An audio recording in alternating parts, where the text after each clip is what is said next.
चणा खाल्ल्यामुळे शरीराला भरपूर प्रमाणात प्रथिने, लोह, फायबर मिळते, पचनक्रिया सुधारते। मोड आल्यामुळे हरभऱ्यातील पौष्टिकता आणि इनमायझेशनची क्रिया वाढते, व्हिटॅमिन सी मिळते। अशा या हरभऱ्याची उसळ कशी बनवायची ते आज आपण बघू। टी कुकिंग चॅनल मध्ये मी आपल्या सर्वांचे मनापासून स्वागत करते। आज आपण बनवणार आहोत चण्याची उसळ।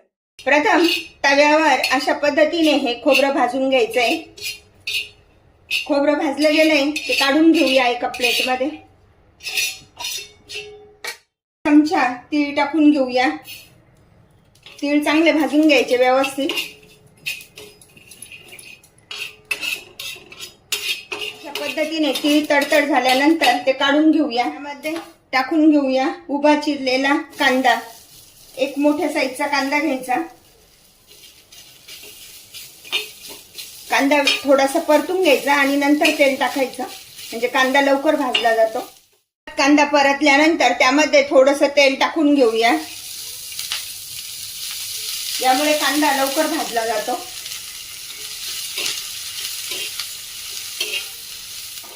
हा कांदा इतपत भाजल्यानंतर त्यामध्ये एक छोटा टोमॅटो पण टाकून घेऊया, जे कांदा आणि टोमॅटो बरोबरच भाजले जातील। त्यामध्ये टाकून घेऊया कढीपत्ता आणि ही देठासहित कोथिंबीर। भाजीला नेहमी कोथिंबीरचे देठ वापरायचे, वास खूप छान येतो कोथिंबीरीचा। अशा पद्धतीचा कांदा परततोय तर त्यामध्ये लसूण पाकळ्या आणि आलं पण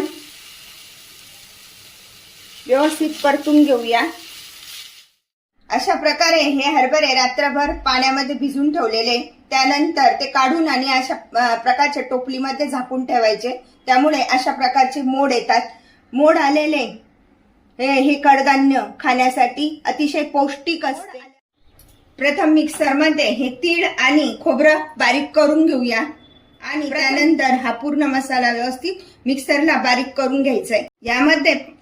यामध्ये पाणी न टाकताच याचं प्रथम वाटण करून घेऊया, म्हणजे खोबरं आणि तीळ एकदम व्यवस्थित बारीक होतात। 2 चमचे तेल टाकून घेऊया।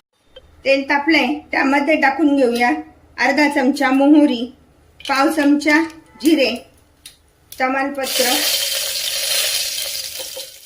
टाकून घेऊया। तयार केलेलं वाटण व्यवस्थित परतून घ्यायचे। आता 1 चमचा मीठ। मसाला चांगला परतून घेऊया। हा मसाला व्यवस्थित परतून झालाय तर त्यामध्ये आपण हे जे खोबरं आणि तिळाचं वाटण केलंय ते पण टाकून घेऊया आणि पुन्हा व्यवस्थित परतून घेऊया।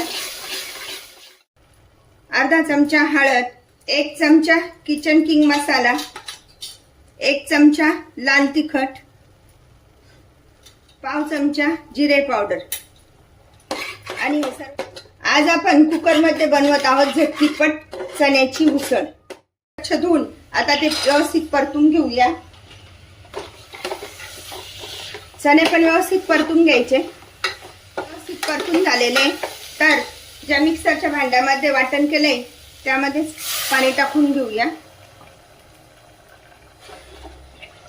व्यवस्थित एकत्र करून घेऊया सगळं साहित्य।